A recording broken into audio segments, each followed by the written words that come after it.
Noches, un mega abrazo gigantesco para cada uno de ustedes. Bienvenidos, bienvenidas.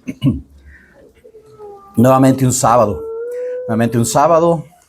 compartiendo con ustedes, agradeciendo al Señor, principalmente por tener la oportunidad, ¿no?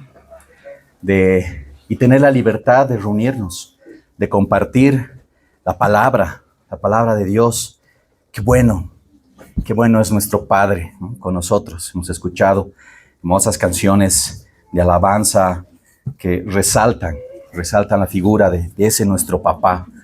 Y estamos felices, gozosos de poder tenerlo como Padre, de poder tener este tiempo que incluso podemos elegir, ¿no? O sea, qué interesante es que podamos incluso elegir hasta un día para congregarnos, siendo que uno de los días que recurrentemente lo hacemos tiene alguna restricción.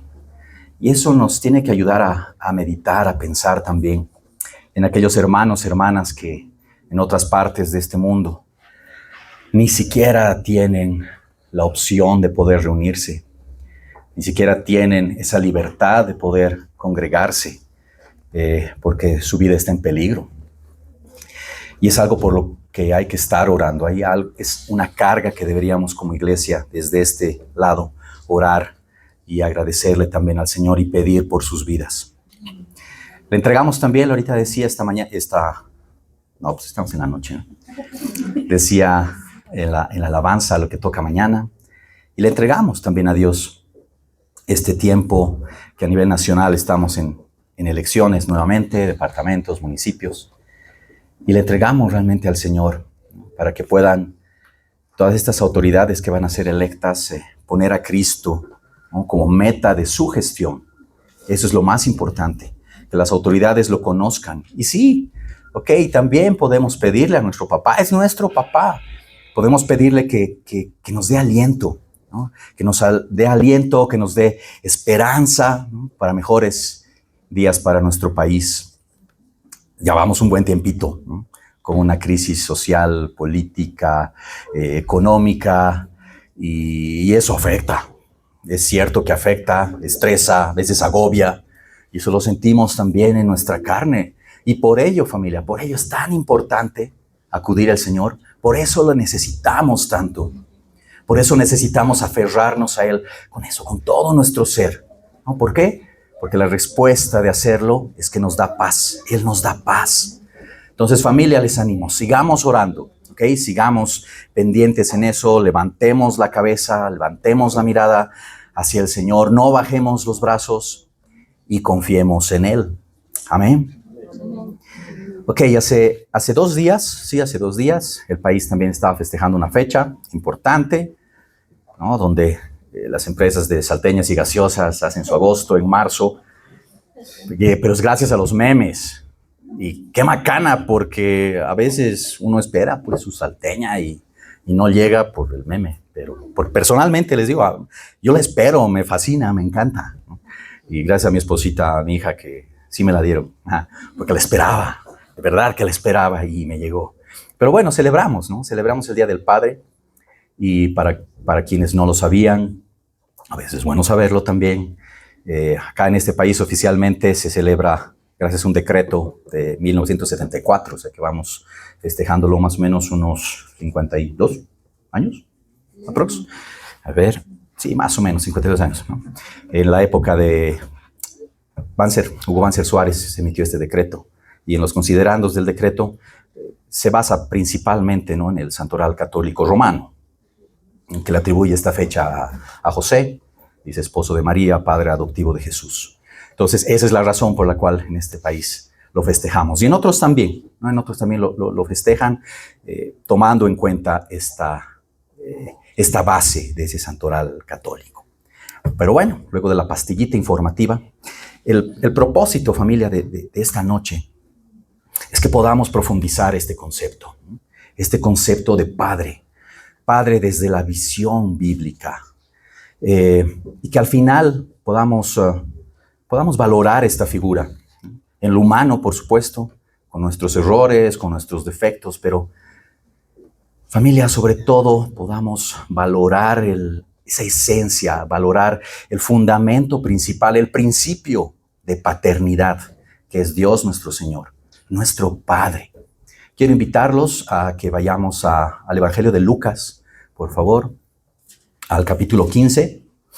Vamos a leer toda una parábola del 11 al 32. Es importante verla toda. Entonces, Lucas capítulo 15, versos 11 al 32. Seguramente muchos de ustedes la conocen esta palabra, la han escuchado, comúnmente denominada como la parábola del hijo pródigo. Hay otras versiones que la denominan o la titulan como la parábola del hijo perdido. Pero si la analizamos y después de leerla, se van a dar cuenta que tal vez debería llamarse la parábola del Padre Misericordioso. Esta parábola, familia, únicamente está en este evangelio, en el evangelio de Lucas. Recordemos un poco también que Lucas, que era un seguidor y muy buen amigo de Pablo, no era precisamente judío. Él era un gentil. Y en su evangelio Lucas nos muestra a un Jesús en su faceta humana, ¿no? En su faceta de hombre. ¿Se acuerdan? La anterior semana igual nuestro pastor José Antonio nos hablaba de quién es Jesús. Y dentro de ello nos mostraba a este Jesús 100% hombre. Y en esa figura es que Lucas nos muestra a este Jesús, nos muestra su sensibilidad social, nos muestra a este hombre, varón perfecto, nos muestra a nuestro Salvador. Entonces, con esta visión, familia, quiero que la leamos, ¿no? Quiero que leamos esta parábola, pero esta vez nos centremos en el papá, en el Padre. Generalmente, como les decía, enfocamos la parábola en la figura del Hijo, ¿no? Y hasta el nombre, ¿no? Han visto que hasta el nombre en las versiones de la Biblia lo ponen así. Pero ahora quiero que nos enfoquemos en el papá. Por eso el título de ahora de esta prédica es Desde los ojos de papá. ¿Ok? Entonces vayamos a la palabra, leamos lo que el Señor nos muestra y nos quiere enseñar esta noche. Lucas 15, versos 11 al 32. La voy a leer en la versión de la Reina Valera actualizada. Ahí también la tienen. Voy a hacer énfasis en algunas palabras y también ahí en el data van a ver, ¿no? Algún énfasis en algunas palabras. ¿Ya? Dice el Señor, un hombre tenía 2 hijos. El menor de ellos dijo a su padre, Padre, dame la parte de la herencia que me corresponde. Y él les repartió los bienes. No muchos días después, habiendo juntado todo, el hijo menor se fue a una región lejana y allí desperdició sus bienes viviendo perdidamente. Cuando lo hubo malgastado todo, vino una gran hambre en aquella región y él comenzó a pasar necesidad. Entonces fue y se allegó a uno de los ciudadanos de aquella región, el cual lo envió a su campo para apacentar los cerdos. Y él deseaba saciarse con las algarrobas que comían los cerdos. Y nadie le daba. Entonces, volviendo en sí, dijo, ¿cuántos jornaleros en la casa de mi padre tienen abundancia de pan y yo aquí perezco de hambre? Me levantaré, iré a mi padre y le diré, Padre, he pecado contra el cielo y ante ti. Ya no soy digno de ser llamado tu hijo. Hazme como uno de tus jornaleros. Se levantó y fue a su padre. Y cuando todavía estaba lejos, su padre lo vio y tuvo compasión. Corrió y se echó sobre su cuello y lo besó. El hijo le dijo, Padre, he pecado contra el cielo y ante ti. Ya no soy digno de ser llamado tu hijo. Pero su padre dijo a sus siervos, saquen de inmediato el mejor vestido, vístanlo, pónganle un anillo en la mano, calzado en sus pies, traigan el ternero engordado, mátenlo, comamos y regocijémonos, porque este hijo estaba muerto y ha vuelto a vivir, estaba perdido y ha sido hallado. Y comenzaron a regocijarse. Su hijo mayor estaba en el campo. Cuando vino, se acercó a la casa y oyó la música y las danzas. Después de llamar a uno de los criados, le preguntó, ¿qué era aquello? Este le dijo, tu hermano ha venido y tu padre ha mandado matar el ternero engordado por haberlo recibido sano y salvo. Entonces él se enojó y no quería entrar. Salió pues su padre y le rogaba que entrara. Pero respondiendo él, dijo a su padre: he aquí, tantos años te sirvo, y jamás he desobedecido tu mandamiento, y nunca me has dado un cabrito para regocijarme con mis amigos. Pero cuando vino tu hijo, que ha consumido tus bienes con prostitutas, has matado para él el ternero engordado. Entonces su padre le dijo: hijo, tú siempre estás conmigo, y todas mis cosas son tuyas. Pero era necesario alegrarnos y regocijarnos, porque tu hermano estaba muerto y ha vuelto a vivir. Estaba perdido y ha sido hallado. ¡Wow! Oremos. Señor Jesús, Padre bendito, gracias.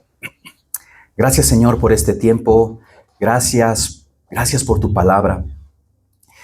Señor, ayúdanos, Espíritu Santo, a seguir aferrados a ti, a seguir caminando junto a ti. Gracias, Señor Jesús, por tus enseñanzas. Señor, que sigamos poniendo nuestra mirada en ti, y así como tus discípulos en ese tiempo poder disfrutar de tu palabra. Que este sea un tiempo de disfrute, Señor. Esto te lo pedimos en el nombre de Jesús. Amén. Es una parábola muy profunda y muy hermosa, familia. En el contexto que es bueno tenerlo y conocerlo, ¿quién está hablando? Jesús mismo. Él está hablando. Él está contando esta parábola. Y esta parábola resulta como una respuesta, ¿no? Principalmente al religioso, al fariseo de ese tiempo, ¿no? Que de hecho estaban ahí, a los fariseos, escribas que estaban ahí, que generalmente empezaban y criticaban constantemente a Jesús. ¿Por qué lo criticaban? Porque él se sentaba, él recibía a los pecadores, él comía con ellos, él mostraba su misericordia. Él estaba en la mesa con cobradores de impuestos que ese tiempo, también lo hemos visto, eran considerados traidores. Y bajo este contexto y una cultura judía algo extrema, sobre todo hablando de los fariseos y los escribas, Jesús, al contar esta parábola, y no solo esta, sino otras también, estaba rompiendo un código, ¿no? Un código de esta pureza, entre comillas, radical, ¿no? Porque era imposible que el fariseo se reuniera con ese tipo de personas, ¿no? Era muy difícil, era denigrante para ellos.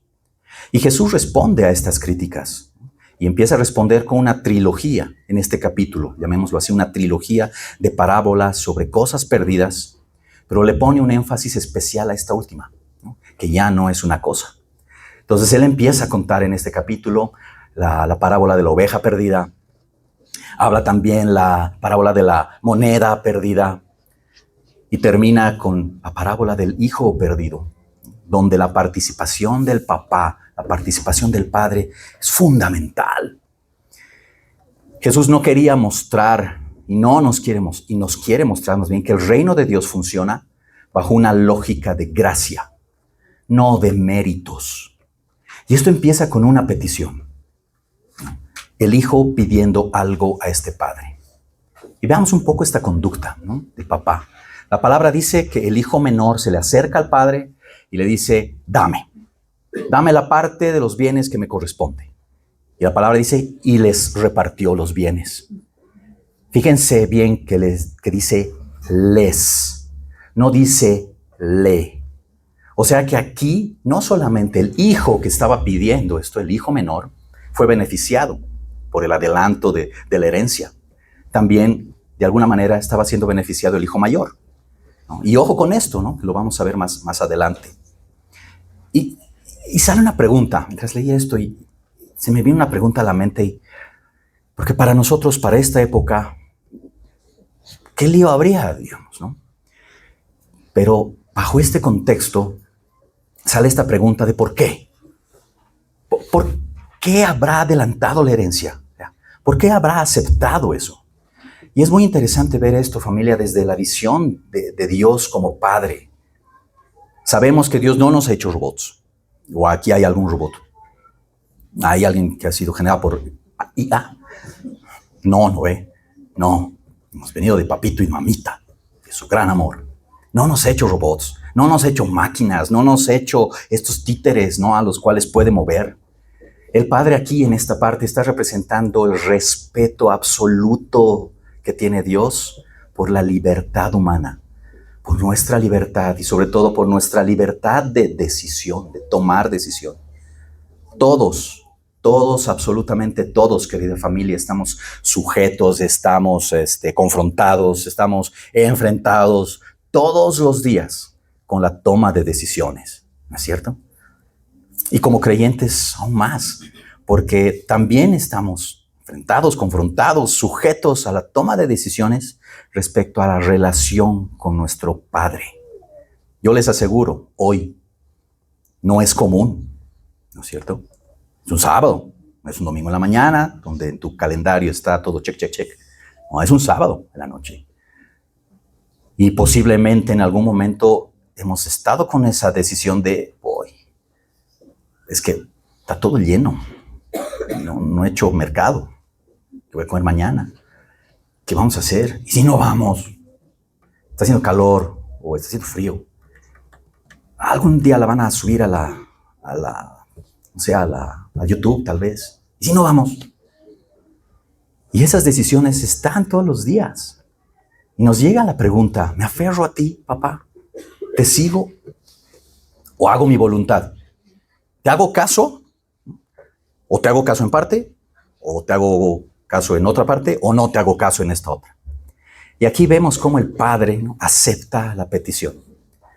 Y aunque no lo crean, familia, esto significa que Él está haciendo algo que en ese tiempo no era bien visto. En el contexto cultural, religioso, era algo denigrante. Repartir la herencia en vida significaba que este padre perdía toda la autoridad sobre su hogar, perdía la cobertura sobre sus hijos. Para nosotros ahora no nos parece extraño, de hecho la ley nos permite, ¿no?, anticipos de legítimas, puedes dar. Pero en este contexto no familia, era algo complicado. De hecho, esto nos muestra que en esta cultura el padre, al aceptar esta solicitud de los hijos, estaba también de alguna manera aceptando una forma de muerte social, de humillación. ¿Con qué respuesta? ¿Por qué? Para darle libertad al hijo. Y ojo que los hijos no eran esclavos. Para el judío adelantar, ¿no?, y pedir por adelantada la herencia, significaba que ese hijo, literal familia, significaba que ese hijo deseaba que el padre esté muerto. ¿Cuándo se recibe la herencia? Por lógica, ¿no? Por lógica, la herencia se recibe cuando los padres han fallecido. Entonces, bajo esta cultura, el pedir este adelanto tenía ese significado. Quiero que mi padre se muera de una vez, dame la herencia, ¿no? Entonces, estoy seguro, completamente seguro, familia, que este papá, este padre, con el dolor de su corazón, un agobio tal vez grande en su alma, él se despoja, acepta y asume lo que el hijo le pide. Veíamos también hace unas semanas, ¿no?, con el pastor en Filipenses, cuando nos contaba que Dios se despojó de su gloria. Esa forma de despojarse, ¿para qué? Con un propósito, para alcanzarnos, ¿no? Ese es un padre amoroso. Ese es el papá, ¿no?, para los que somos papás aquí, ¿no? Ese es un ejemplo perfecto. Y la verdad que estoy muy seguro que muchos, no muchos, todos acá en esta casa, que son papás, en el momento en que les dieron la noticia de que serían papás, ese momento es como que te despojas de tu yo, ¿no?, y empiezas a darle la atención y tu vida a tus hijos. Y esto, familia, no es una cuestión moral. Esto es una cuestión divina, porque es lo que el Señor nos muestra y nos está mostrando con esto. Dios Padre se despojó de su gloria, se hizo uno como nosotros para que nos acerquemos a Él, para que estemos nuevamente bajo su cobertura. Recuerda, Jesucristo decía constantemente ello: mi Padre, Padre, que se haga tu voluntad. Jesús siempre respetó al Padre, pero estamos viendo en esta parábola que el Hijo no hizo eso. Pregunta: ¿Qué merecía el hijo en nuestra lógica? ¿Qué merecía este hijo al acercarse? Pues no creo que se haya acercado a decirle, papi, buen día, ¿me das mi herencia? ¿Ah? La verdad no creo. Yo creo que ha sido muy arrogante y se acercaba a pedirle, quiero ir, dame mi herencia de una. Bajo nuestra lógica, ¿qué merecía este hijo? ¿No? Un plumazo de esos, ¿no? O sea, como el don Ramón, no te doy otra nomás, ¿no? Porque, o sea, y eso en nuestra lógica, ¿no? En nuestra lógica humana, este hijo, yo creo que hasta merecía una desheredación, ¿no? Por esa actitud. Pero ¿qué hace el papá? Este papá amoroso la acepta, ¿no? Y la acepta y le dice, ok. Por eso no les gusta esta parábola a los fariseos de este tiempo. No les gusta porque desde un principio estaba rompiendo esa moral, ¿no? Religiosa, esas disque reglas, ¿no? Normas de conducta. ¿No? ¿Cómo? ¿Cómo va a actuar así este señor, este padre? ¿Qué le pasa? ¿No? La ley dice otra cosa. Los actos, los hechos dicen otra cosa. ¿Cómo? Y les carcomía. Y Jesús seguía hablando. Y Jesús seguía comentando. Y Jesús seguía enseñando. Entonces pasa esta petición. ¿Y qué viene? Una ida y el fracaso. Eso es lo que pasa luego. Jesús nos cuenta y nos dice que este muchacho decide irse.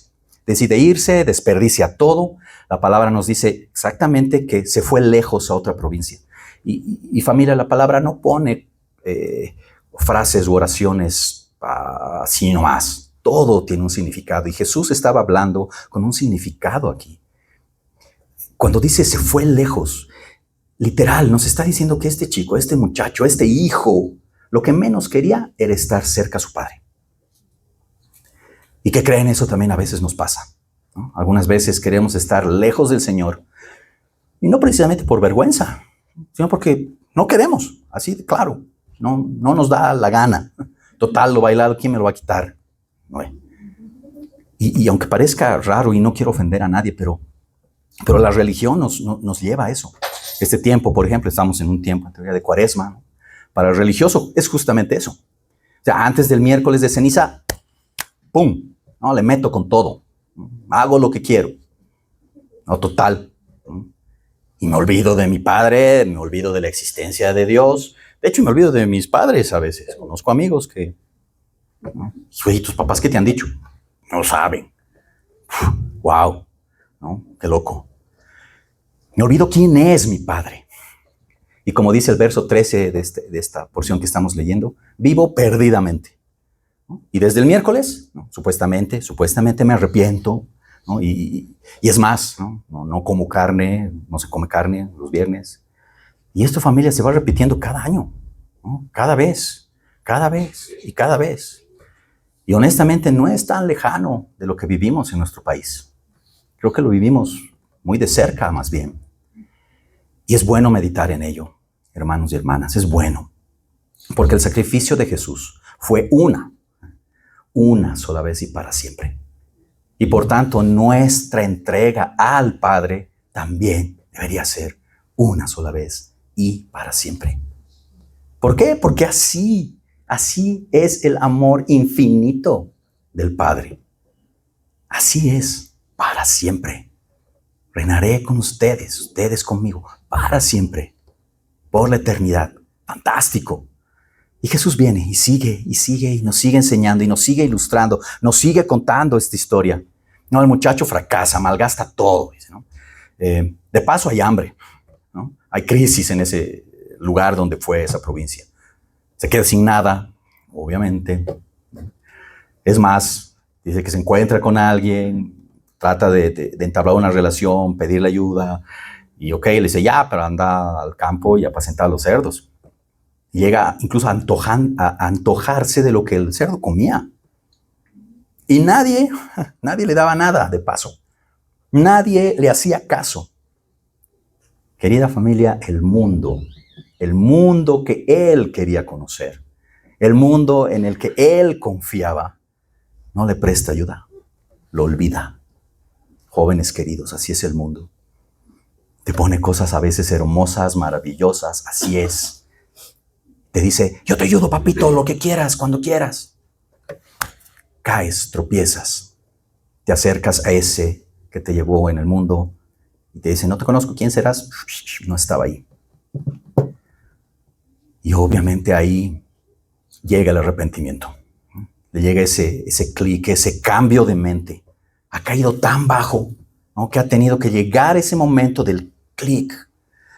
Jesús no nos dice en esta parábola cuánto tiempo habría pasado, ¿no?, con esta persona.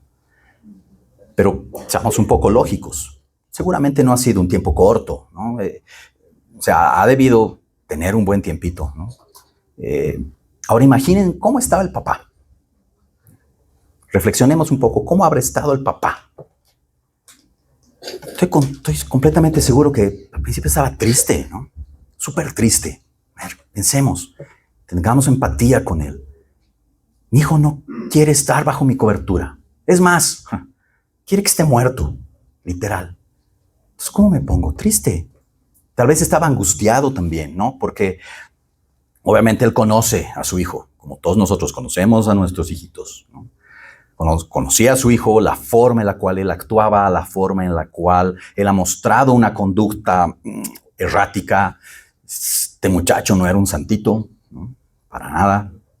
Entonces, piensen ahora cómo es el Señor nuestro Padre, Dios Padre, con nosotros, con todos nosotros, sus hijos, cuando, como dice el Arias, nos salimos del camino. Familia querida, creemos en un Dios vivo, un Dios que conoce las aflicciones, conoce nuestras aflicciones, un Dios que sufre, un Dios que le duele nuestra conducta y nuestro comportamiento. Pero como dije en un principio, es un Dios que respeta esta nuestra, ¿no?, llamada libertad, esa por la cual algunas veces dice, yo creo en Dios a mi manera, ¿no? Mi relación con Él es buena, Él y yo, nada más. No necesito que nadie me diga cómo hacerlo. Y por eso no se lee la palabra, ¿no? El corazón de Dios Padre y su amor es impresionante, ¿no? Porque incluso sabiendo que podemos, no sé, meter la pata, Él nos vuelve a encaminar, nos vuelve a llevar por este camino.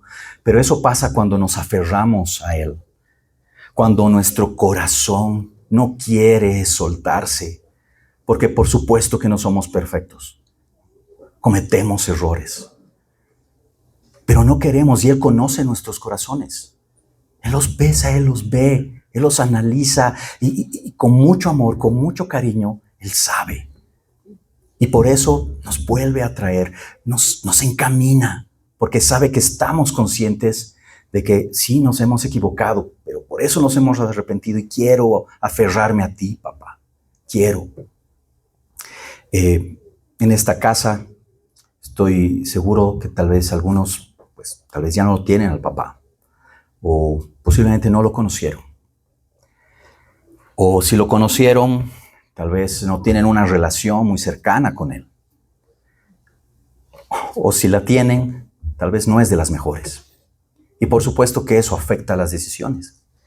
Porque hay decisiones que a veces tomamos y si no tenemos una relación tal vez muy buena con el papá, eso afecta. Afecta porque el padre es sumamente importante en la vida de los hijos. Es sumamente importante. La diferencia es que nosotros nos equivocamos. Nosotros somos humanos. Tal vez hacemos el intento, pero pues tropezamos. Dios Padre no. Él nunca falla. Familia, nunca falla. Él no hace intentos. Él lo hace. Él es paciente con nosotros. Así como en esta parábola que estamos viendo. El Padre ese que se despoja. Ese Padre se humilla para darnos libertad. Y cuando entendemos esto, cuando entendemos este concepto de amor, ese desprendimiento, es que podemos llegar con Él y decirle, he pecado contra el cielo y contra ti. Y ahí viene el arrepentimiento. He hecho una petición. Me han aceptado. Me he ido y he fracasado. Y me arrepiento. Y vuelvo. Y le dice: he pecado contra el cielo, pecado contra ti. Y el arrepentimiento es bien interesante, familia, porque sí tiene estas dos facetas. Saber que en lo espiritual hemos dañado el corazón del Señor, hemos dañado nuestra relación con el Padre. Y en lo humano también, porque hemos dañado tal vez al entorno. Porque, familia querida, el pecado trae consecuencias, ¿no? Y no solo para la persona, trae consecuencias para los demás, arrastra a los demás. También lo hemos visto. Y viene este Padre amoroso y lo recibe. Y no solo lo recibe, sino lo recibe con misericordia, lo recibe con gracia. Y en esta parte la palabra es bien bonito esto, es bien bonito porque el hijo dice: ¿qué le voy a decir? Ya no soy digno, ¿no? de ser llamado tu hijo. No, seguramente este muchacho quería decir muchas más cosas, ¿no? Y si se dan cuenta, el padre lo interrumpe, ¿no? El padre lo interrumpe porque el verso 22 empieza con un pero, ¿no? O sea, es como que, papá, ¿no? Papá, hazme uno de tus jornaleros, he pecado contra el cielo, he pecado contra ti. Y el papá diciendo: sí, hijo, sirvientes, vengan, límpienlo, báñenlo, denle el mejor vestido, trátenlo bien, pónganle un anillo, pónganle zapatos, maten al becerro, hagamos fiesta. Y antes de esto, justo antes de esto, Jesús nos muestra una ilustración maravillosa. El hijo, pensando tal vez en su mente: ¿qué le voy a decir a mi papá? Como hijos, creo que nos ha pasado. Una vez he chocado el auto y lo primero que yo: ¿qué le voy a decir a mi papá? Entonces yo creo que este muchacho estaba en eso, ¿no? Agobiado en su camino. ¿Qué le voy a decir cuando lo vea? Seguramente iba por el camino, ¿no? Ensayando y pensando las palabras correctas, ¿no? ¿Qué le voy a decir? Y en el verso 20 dice que él se levanta, va a su padre, y cuando estaba lejos, lo vio su padre, y dice que fue movido en misericordia, y corrió y se echó sobre su cuello y lo besó. ¡Wow! Esto, familia, no es así nomás. Esta parte es súper importante, súper profunda. Esto implica que el padre pasaba sus días tal vez pendiente ahí, en el horizonte, con la esperanza del retorno de su hijo. De hecho, esto nos muestra, ¿no? Nos muestra que Dios sabe y conoce, y nos conoce perfectamente. Seguramente este padre sabía que el hijo tal vez iba a sufrir, no le iba a pasar bien, que obvio iba a haber alguna consecuencia por su actitud, pues pecaminosa. Y por eso también el padre sufría, y sufría en silencio, angustiado tal vez, pero al mismo tiempo con esa fe, ¿no? De que el hijo volvería. Por eso estaba afuera. Por eso el papá estaba afuera. Nunca perdió la esperanza. Seguramente con una lucha así, de esas emociones, ¿no? Salir todos los días y ver al horizonte y tratar de divisar la figura de su hijo todos los días con esa fe.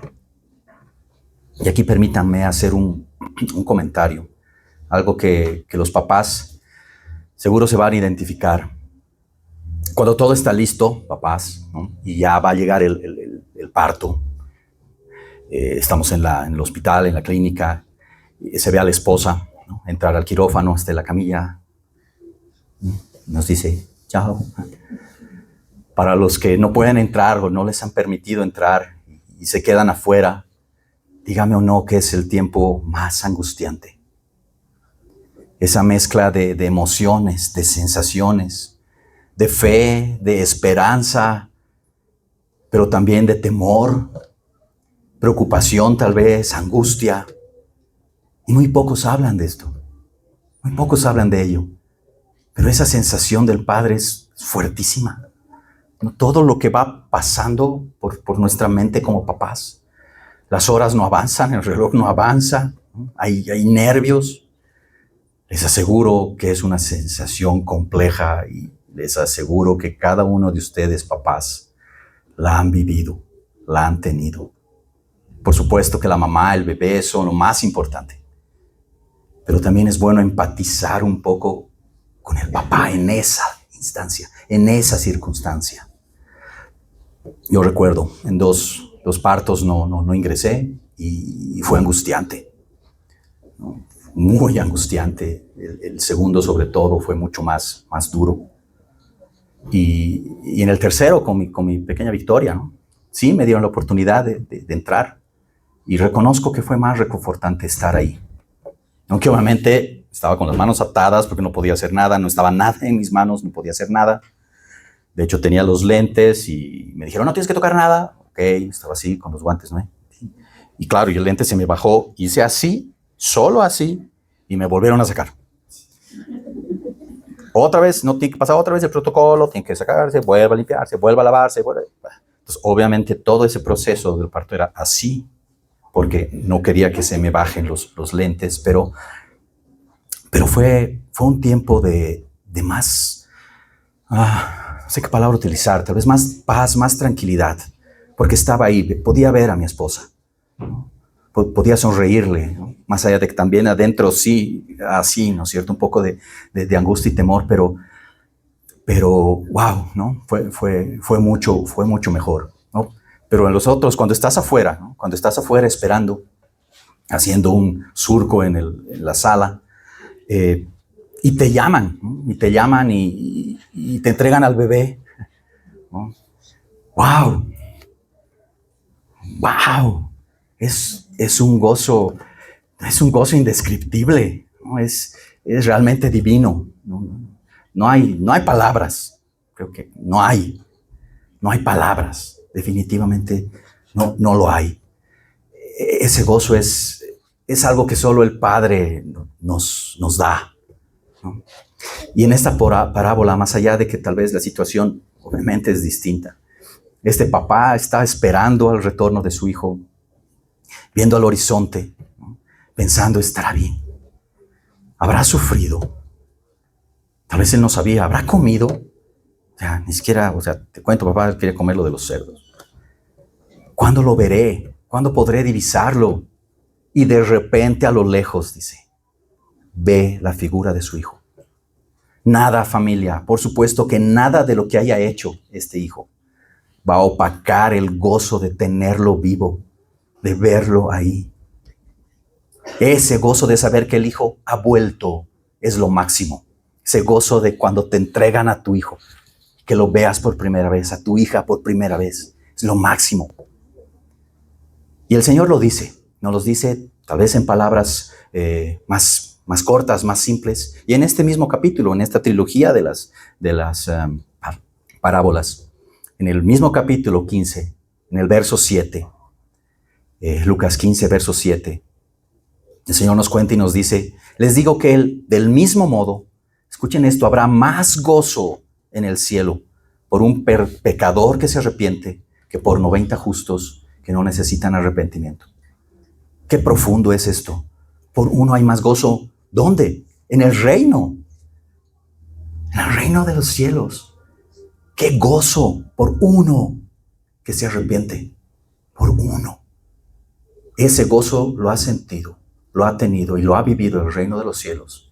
El momento en que cada uno de ustedes dijo, sí, Señor, te sigo. Qué bueno y amoroso es nuestro Padre. El pensar esta parábola, el enfocar esta parábola desde los ojos del Padre, nos enseña que creemos en un Dios que no es distante, familia, no lo es. Sí, tal vez en algún momento un padre herido, pero ¿por qué? Por la separación. Y no de Él hacia nosotros, sino de nosotros a Él.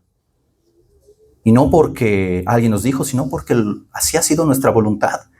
Y a veces cada día tenemos eso. Por nuestra propia voluntad nos separamos de Él. O lo culpamos de muchas cosas, que son acciones nuestras. Y sí, ¿no? El Padre también se duele. Por eso su alegría no es la de quien ha ganado una discusión. No es, sabía, ahí está viniendo el perdedor este. Ahora pues.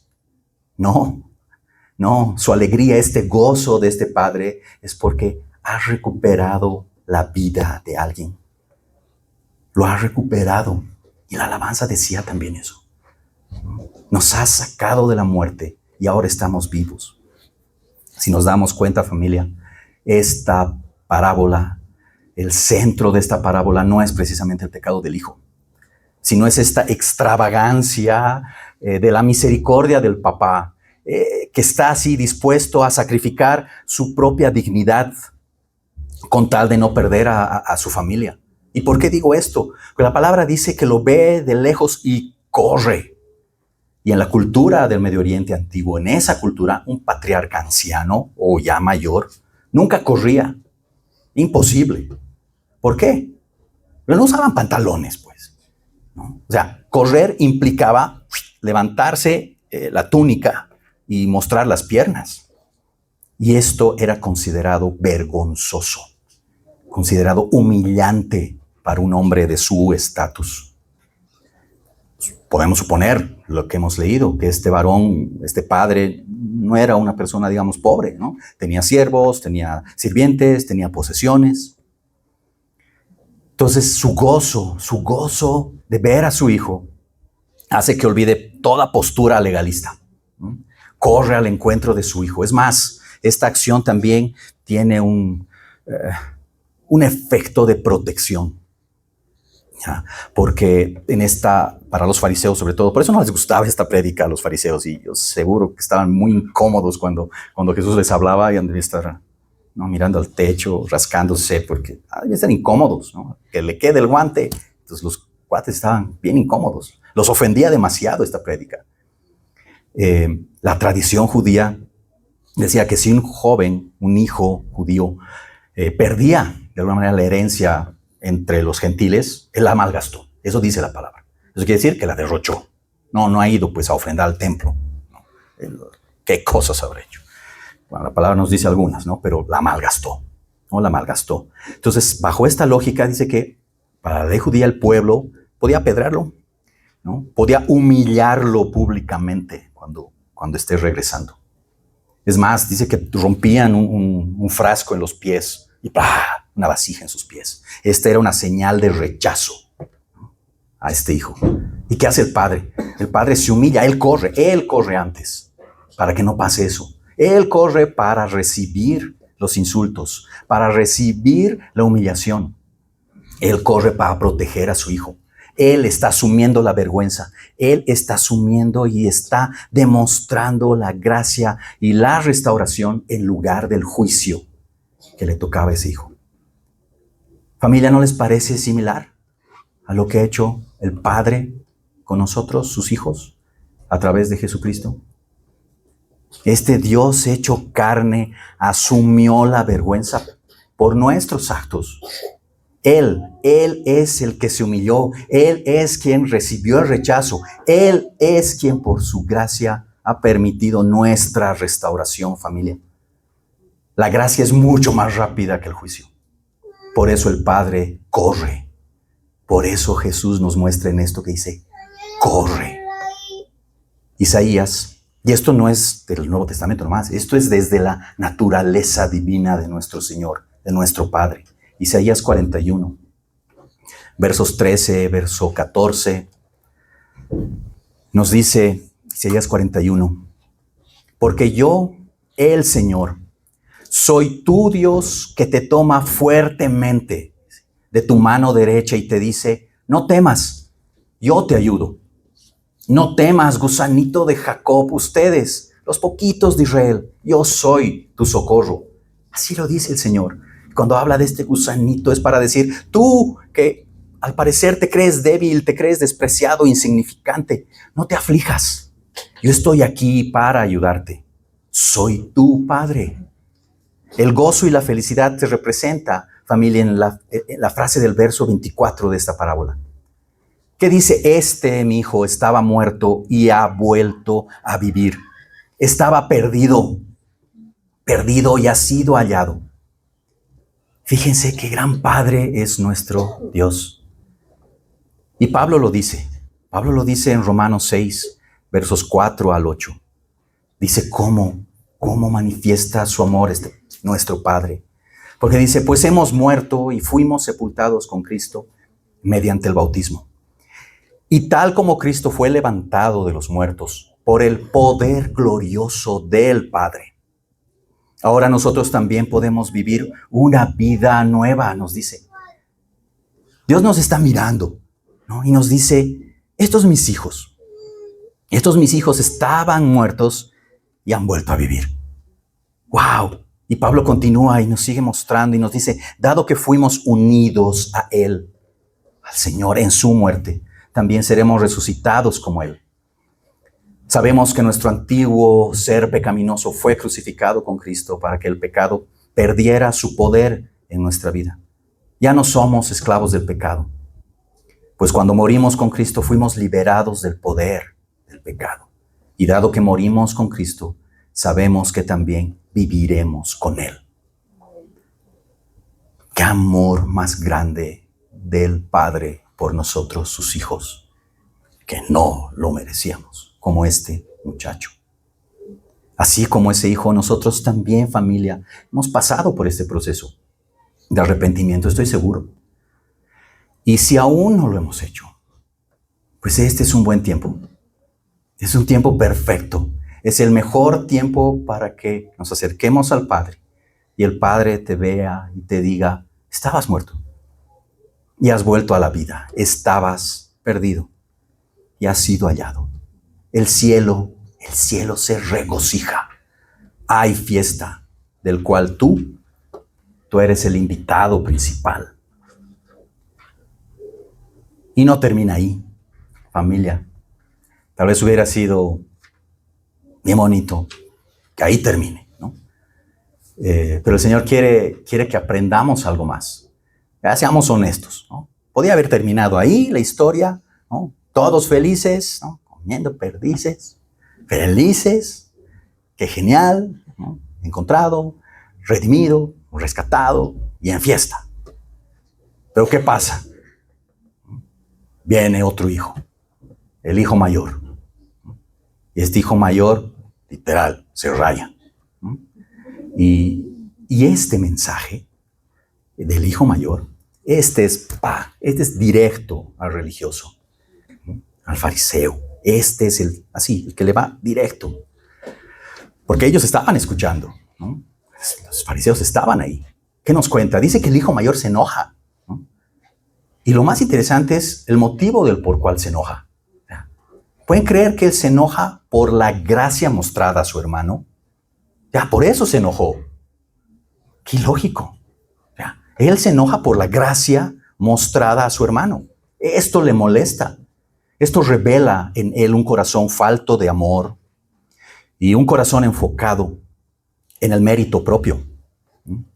Este muchacho tuvo esta actitud farisaica y se olvidó incluso, como decíamos al principio, ¿no? Se olvidó incluso de que a él también se le había adelantado la herencia, ¿no? Pues el primogénito. Y de hecho, bajo la norma, el primogénito tenía un tantito más, ¿no? Se olvidó hasta de eso. Le valió.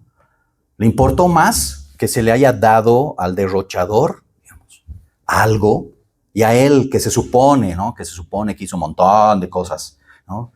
Creyendo, me lo merezco. ¿No? Como un buen hijo berrinchudo, ni siquiera quiso entrar, dice la palabra. Se quedó afuera. ¿Y qué hace el Padre? Verso 28, ¿qué hace el Padre? Qué hermoso lo que hace el Padre. Dice que salió pues su Padre y le rogaba que entrara. El Padre fue, lo buscó, le rogó. Así es nuestro Padre, familia querida. Nosotros a veces nos hacemos así, a los muy deliciosos, ¿no? Y cada día, familia, cada día Él viene y nos llama.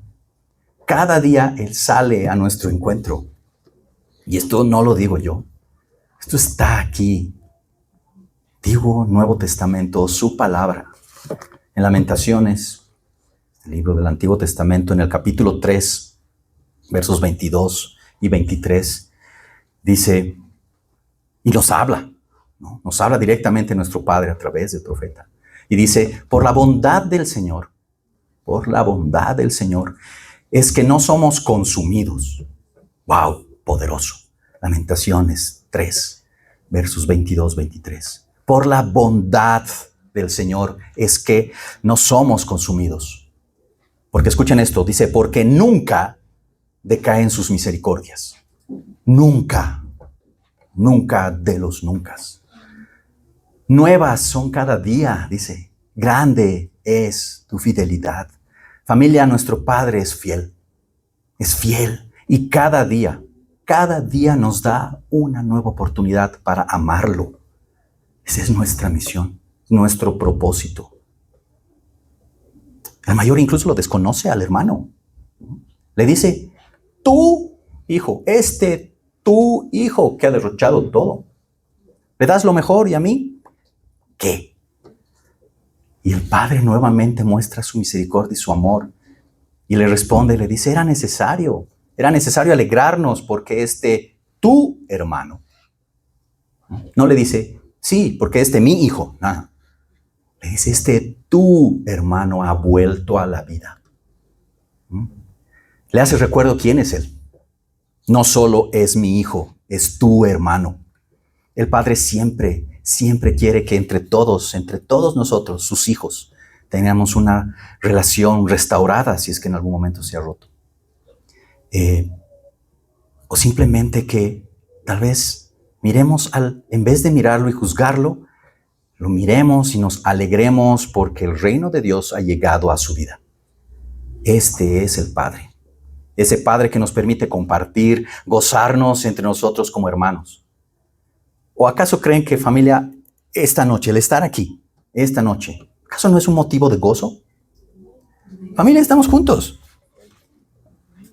Cuando ha llegado, hola, un abrazo, un apretón de manos, un beso, una charla. ¡Qué maravilloso! Y esto es gracias a Él, gracias a nuestro Padre.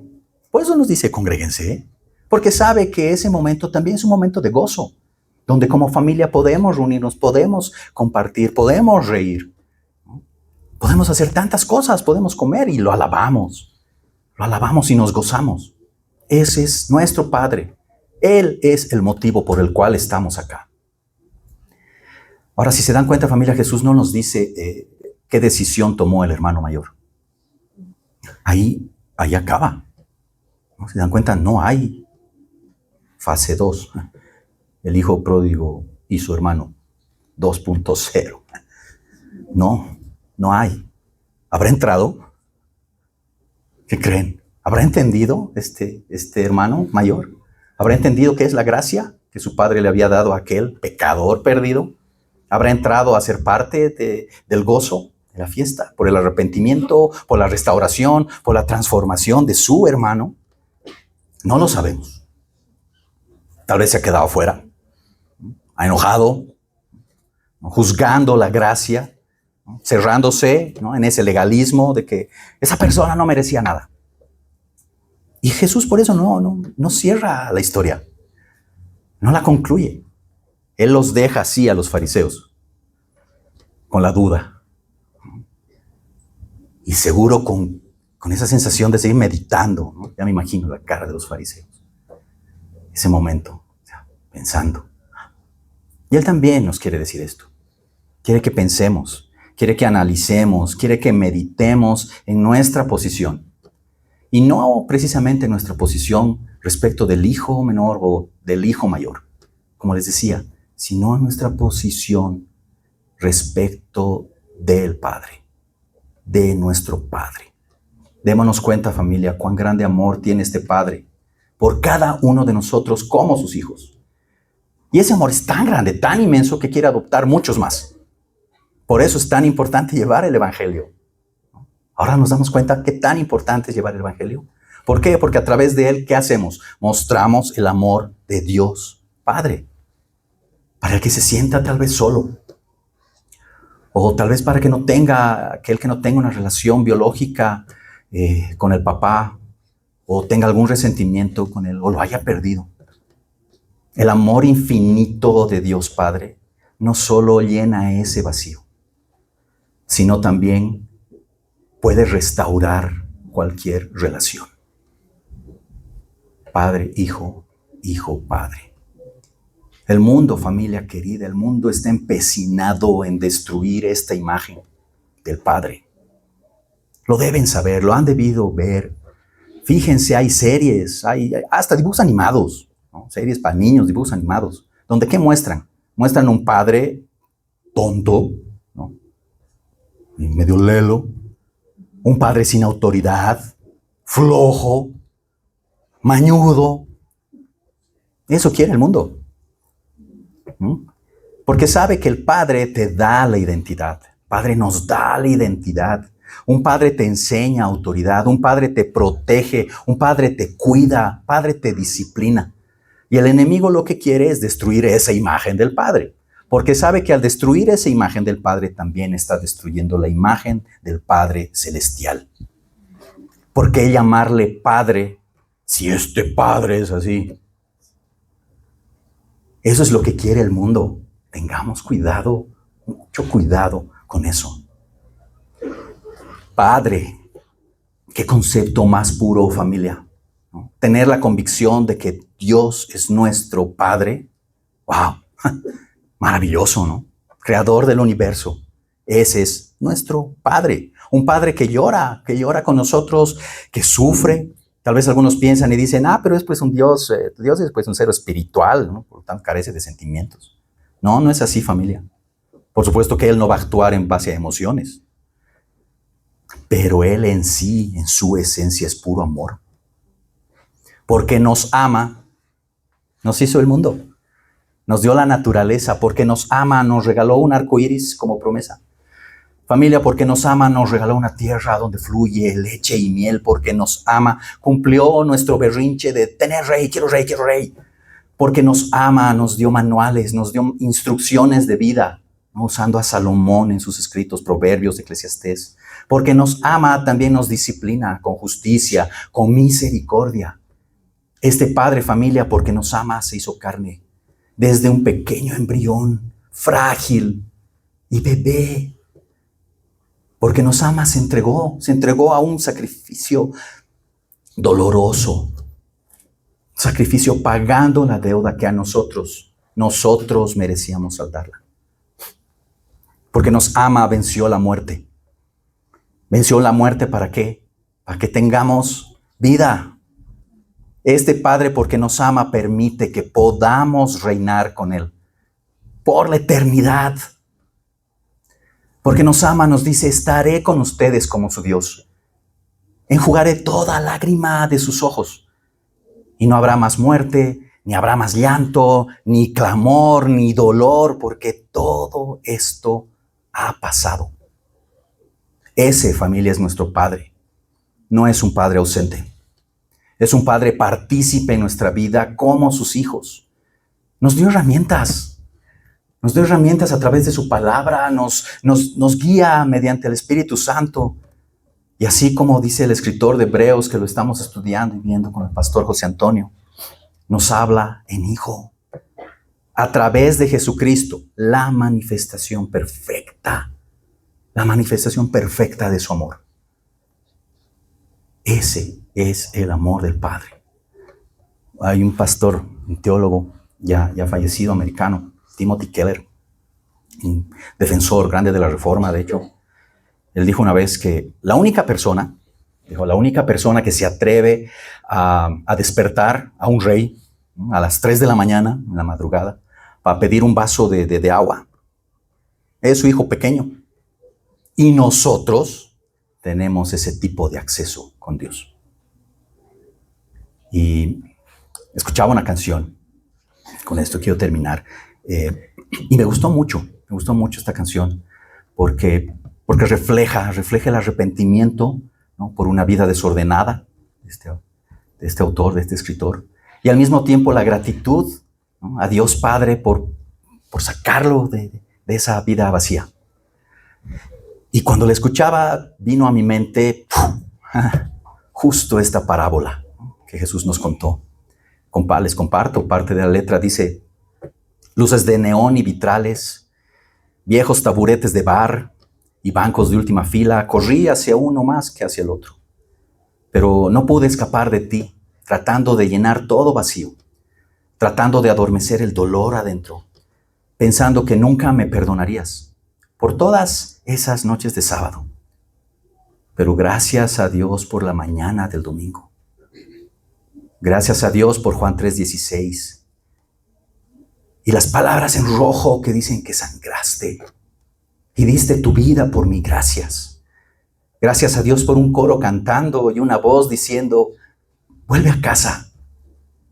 La noche del sábado parecía ser fiel, una final historia de la vida, pero gracias a Dios por la mañana del domingo. Ahora sé que no eres ajeno a los corazones rotos como el mío. Es lo que haces, sí, de alguna manera devuelves la vida a cosas muertas. Y podría parecer que todo ha terminado como una piedra sobre una tumba, pero te he visto actuar. Soy prueba viviente. Todavía remueves las piedras. Gracias a Dios por la mañana del domingo. Familia, llenémonos de gozo. Ese es nuestro Padre. Amén. Pongámonos de pie. Oremos.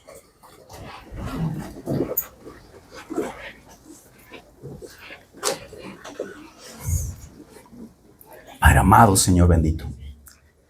Gracias. Gracias te damos, Señor, por amarnos tanto, incluso así como no lo merecemos. Gracias.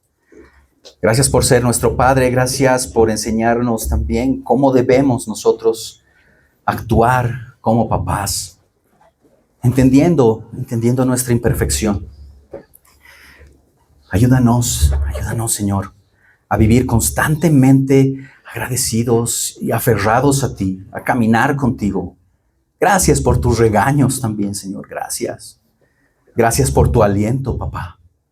Señor Jesús, gracias por tus enseñanzas como la de esta noche. Bendice, Señor mío, a cada papá de esta casa. Bendice a nuestros papás, si los tenemos aún con vida. Bendice a los que van a ser papás por tu soberana voluntad. Gracias por ellos. Señor, ayúdanos a hacer tu voluntad. Y así como soldados, Señor bendito, ayúdanos a pelear la buena batalla. Gracias, papá. Gracias, papito, por todo. Te lo entregamos y honramos tu vida y tu sacrificio. En el nombre de nuestro Señor Jesús.